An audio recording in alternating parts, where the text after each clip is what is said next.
Bem-vindos à nossa exploração de hoje. Temos aqui um material, olha, fascinante sobre a Sétima Cruzada. Olá, sim, um tema e tanto. O foco é aquela expedição liderada pelo rei Luís IX da França, sabe? Ali entre 1248 e 1254. Exato. E a nossa missão aqui é entender bem esse material. As origens, os eventos-chave, as consequências, tudo baseado só no que as fontes nos dizem. Vamos desvendar o que rolou e por que isso importa, ok? Vamos lá. Vamos. Para entender a Sétima Cruzada, a gente precisa olhar um pouco antes, né? Ela não surgiu do nada. O material que a gente analisou mostra bem uma situação assim, bem estável no Levante. Aquela região do Mediterrâneo Oriental, né? A Terra Santa. Isso. Depois da Sexta Cruzada, a coisa estava tensa. E um ponto-chave foi a perda de Jerusalém pelos cristãos em 1244. Ah, sim, para os corásmios, né? Que eram aliados dos aiubidas. Exatamente. Os corasmios, que eram nômades turcos, tomaram a cidade. E isso foi um baque enorme. E não foi só isso, pelo que eu vi no material. Teve uma batalha logo depois, né? Bem ruim para os cristãos. Pois é. No mesmo ano, 1244, o principal exército dos reinos cristãos ali, os estados latinos, foi praticamente destruído na Batalha de La Forbie, também chamada de Harbia. Nossa! Essa derrota, sim, minou muito a força militar deles na Terra Santa. Deixou tudo muito vulnerável. Entendi.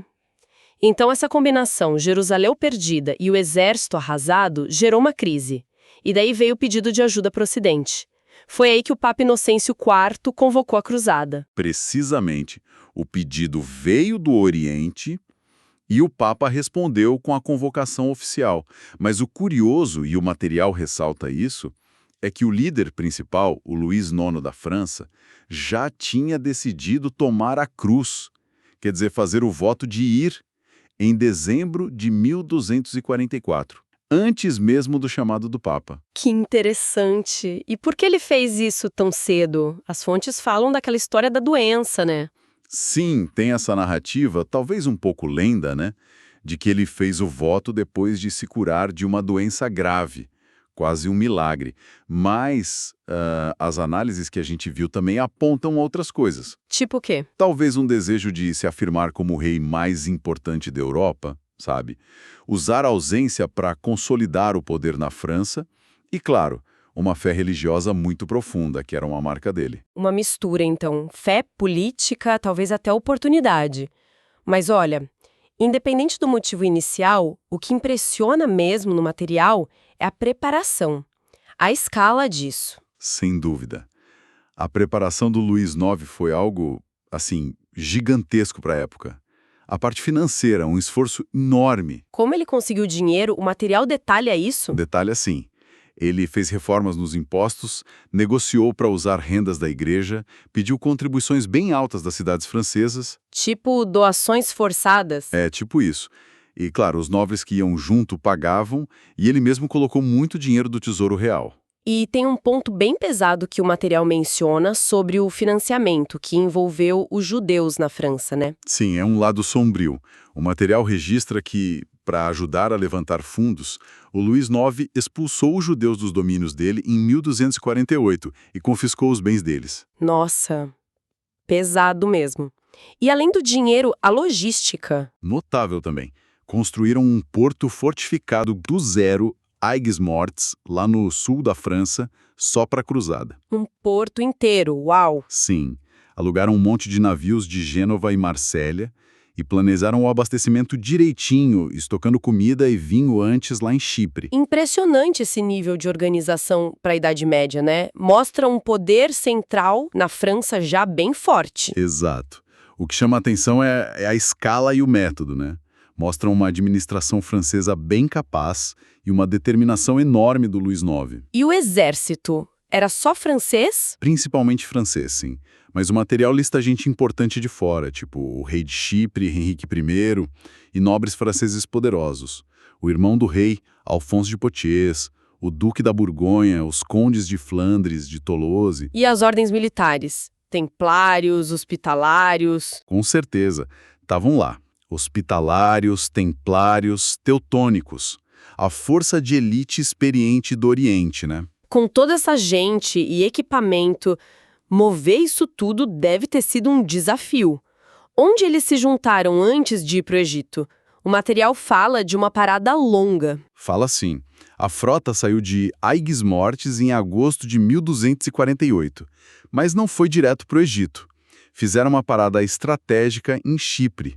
Ficaram lá uns 8 meses. 8 meses? Por que tanto tempo? Foi crucial para esperar quem estava atrasado, para reabastecer, finalizar os preparativos. No fim, lá em Chipre, o exército tinha uns 18 mil homens. É gente pra caramba. Sim, incluindo uns 2.500 cavaleiros, a elite, né? E 5 mil bisteiros, a infantaria assim, especializada. Um exército considerável.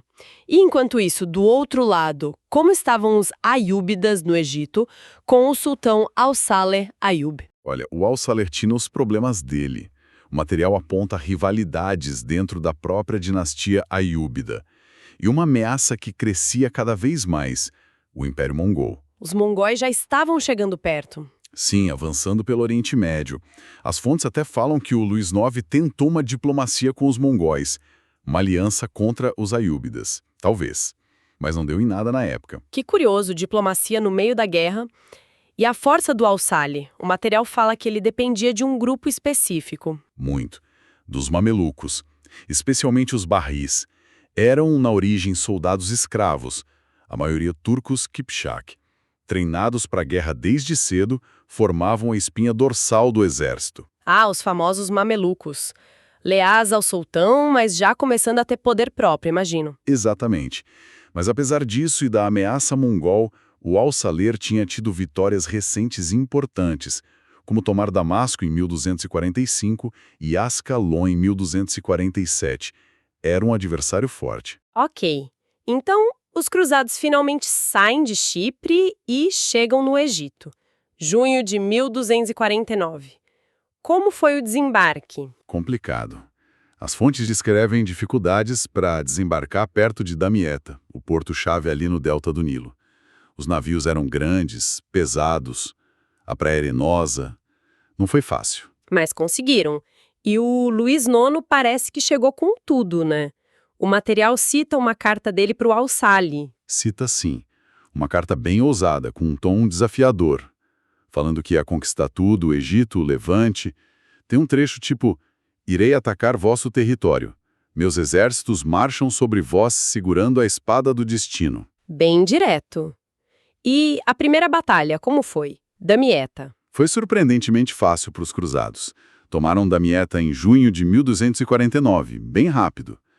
O material até compara com a Quinta Cruzada, que demorou meses para tomar a mesma cidade. Ué, por que foi tão fácil dessa vez? Parece que a guarnição ayúbida que defendia a cidade entrou em pânico quando viu aquela frota enorme chegando. Simplesmente fugiram, abandonaram a cidade. Deixaram as fortificações intactas para os cruzados. Um começo excelente para o Luís IX. Quase bom demais para ser verdade. Mas aí veio uma virada, né? A morte do sultão. Exato. Momento crítico. No outono de 1249, o sultão Al-Salih Ayub estava acampado mais ao sul, em Mansura, para tentar parar os cruzados. E ele morreu. Parece que de tuberculose. E aí? O exército muçulmano ficou sem líder. Inicialmente tentaram esconder a morte para não dar pânico. A esposa dele, Shajar al-Dur, e os conselheiros. Mas a notícia vazou, claro.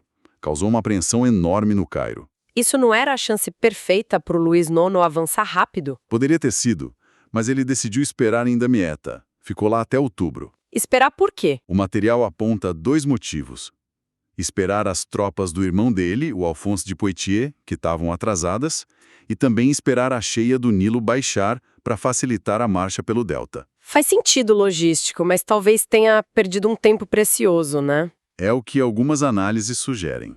Ele só ordenou a marcha para o Cairo em 20 de novembro de 1249.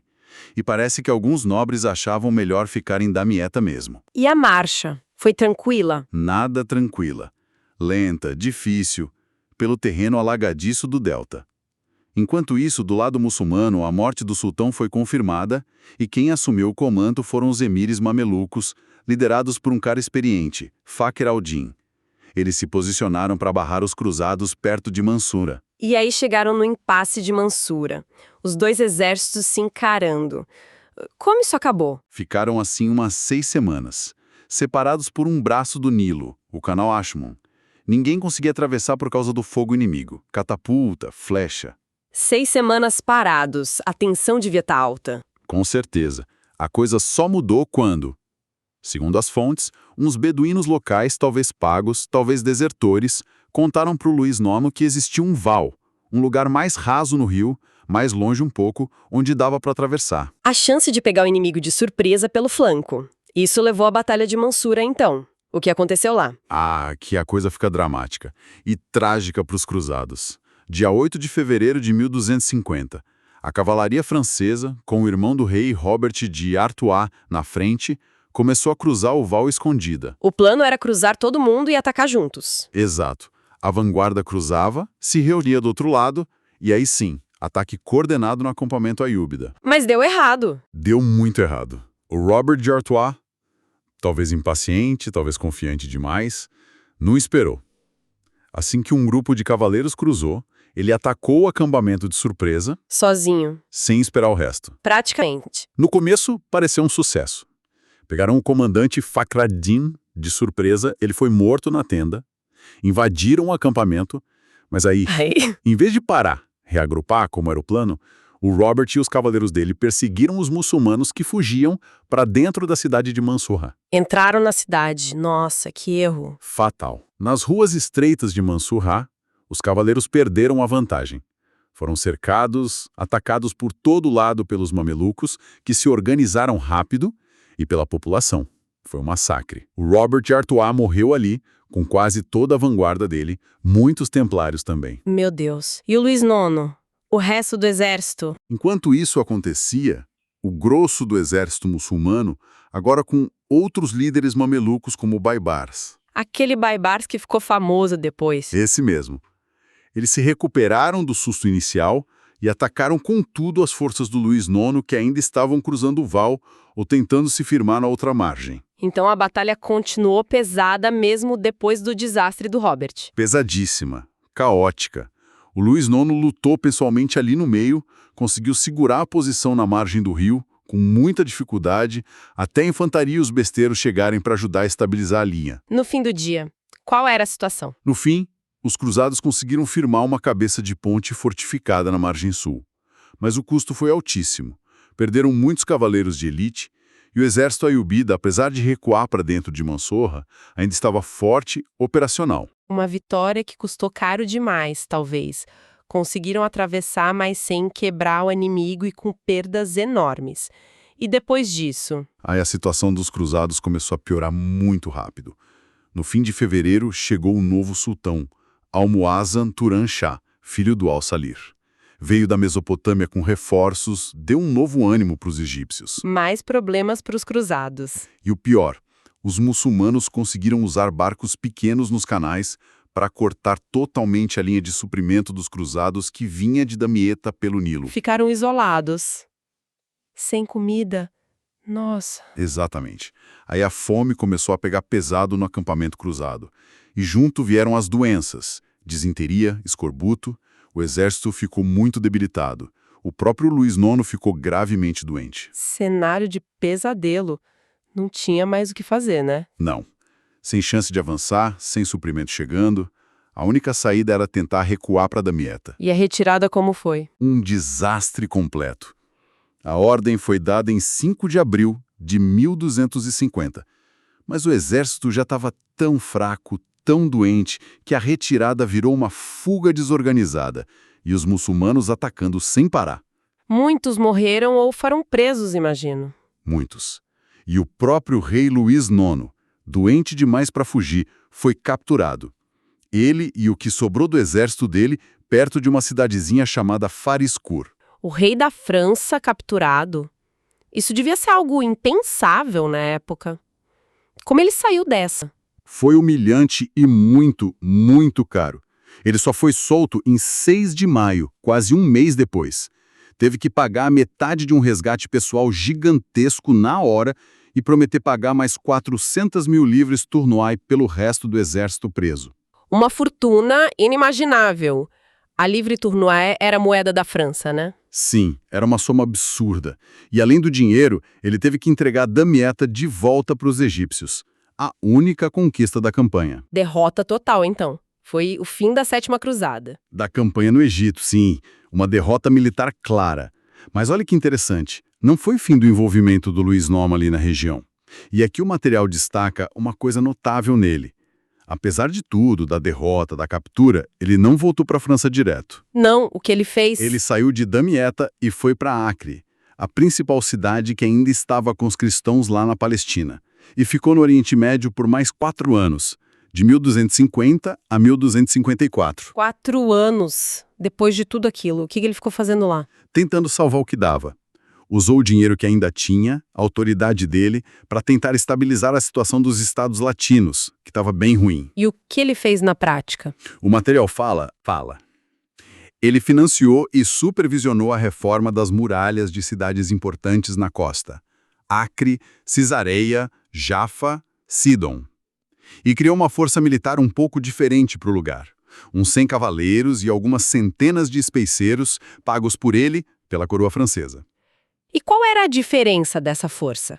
Eles não ficavam presos defendendo um castelo só. Era uma força móvel para agir onde precisasse nos territórios cristãos que sobraram. Uma tentativa de se adaptar à falta de gente, né? Interessante essa persistência dele, mesmo depois do desastre no Egito. E as consequências maiores da cruzada? Você falou da ascensão dos mamelucos. Exato. Se a gente olhar o quadro geral, a cruzada foi um fracasso para o Luiz IX, mas acabou tendo consequências enormes e inesperadas no Egito. Toda aquela instabilidade, morte do sultão, o filho dele reinando pouco tempo, o papel-chave dos mamelucos na vitória, levou a uma mudança de poder radical. Foi aí que os mamelucos tomaram o poder de vez. Sim. O material conta que em maio de 1250, logo depois que o Luiz IX foi solto e Damietta entregue, um grupo de emires mamelucos, incluindo Baibars, assassinou o sultão Turan Shah. Nossa! Aí teve um período confuso, briga interna, mas no fim das contas, os mamelucos tomaram o controle do Egito. Acabaram com a dinastia Ayúbida ali. Alguns príncipes ayúbidas ainda ficaram um tempo no poder em cidades da Síria, como Alepo e Damasco, mas no Egito já eram os mamelucos. Que ironia, né? A cruzada que queria derrotar os Ayúbidas acabou ajudando a colocar no poder um regime militar talvez até mais forte, os mamelucos. Exatamente. E esse novo sultanato mameluco logo ia ter que encarar outra grande ameaça, os mongóis. Que continuavam avançando. E como? As fontes mencionam a queda de Bagdá em 1258, o fim do califado abássida ali, depois tomaram Alepo, Damasco, em 1260. Parecia que ninguém ia para eles. Mas os mamelucos pararam. Pararam. Naquele mesmo ano de 1260, o exército mameluco conseguiu a primeira grande derrota dos mongóis em batalha campal, a famosa Batalha de Ain Jalut, na Palestina. Foi um ponto de virada. Uau! E logo depois, um dos heróis dessa batalha, o Baibars, virou sultão mameluco. E aí começou um reinado longo e agressivo, focado em acabar com os estados latinos que sobravam e consolidar o poder mameluco no Egito e na Síria. Um período de mudanças gigantescas na região. Voltando para o Luiz IX, qual foi o custo dessa aventura toda para a França? O material fala em números? Fala, e é impressionante. Cerca de 1,5 milhão de livres tournois. Para ter ideia, isso era umas 6 vezes a renda anual da coroa francesa na época. 6 vezes a renda anual. Meu Deus. Um investimento absurdo para uma campanha que deu tão errado militarmente. Absurdo. Mas mesmo com esse custo e o fracasso, o legado do Luiz IX é interessante. Ele acabou virando o santo, São Luís. E ele não desistiu das cruzadas, né? Não desistiu. Liderou outra, a 8ª cruzada, em 1270. Dessa vez foi para Tunis, no norte da África. Talvez quisesse converter o governante de lá, arranjar um aliado contra o Egito mameluco. E deu certo? Também não, foi outro fracasso. E o próprio Luiz IX morreu de doença lá perto de Tunis. A canonização dele depois teve mais a ver com a piedade dele, o senso de justiça, as reformas na França, do que com sucesso em cruzada. E a avaliação final que o material faz da Sétima Cruzada em si, como ela é vista? A análise que a gente viu tende a vê-la como a última grande cruzada clássica para o Levante, e marcada por falhas importantes. Que tipo de falhas? Aponta uma aparente dificuldade em aprender com erros de campanhas anteriores no Egito, como a Quinta Cruzada. Falta de adaptação tática para o terreno específico do delta do Nilo. E talvez, como algumas fontes sugerem, uma confiança um pouco ingênua demais na ajuda divina para compensar problemas de planejamento e estratégia. Então, resumindo o que a gente viu aqui, o que tudo isso significa? Essa análise da Sétima Cruzada mostra uma campanha de ambição e escala enormes, um custo gigantesco, Que acabou em derrota militar no Egito e na captura do rei. exato. E mostra também como a política no Levante era complicada, né? Briga interna entre muçulmanos, tanto quanto o conflito com os cristãos, e tudo isso com a sombra dos mongóis crescendo no fundo. As conclusões principais do material são claras. Fracasso total nos objetivos militares, nem Jerusalém, nem Egito. Custo financeiro e humano exorbitante para a França. E, como consequência indireta, ajudou a acelerar a subida dos mamelucos, que se tornariam um problema ainda maior para os estados latinos.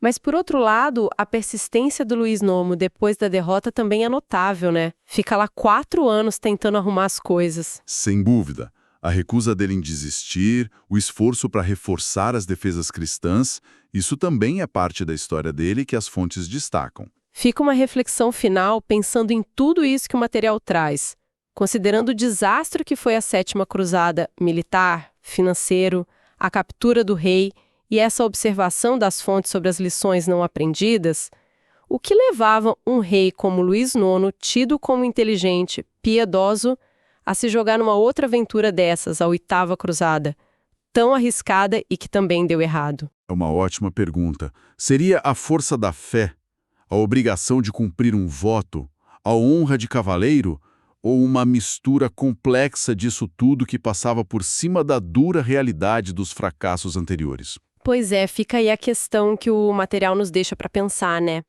O que realmente movia esses líderes mesmo diante de tantas adversidades?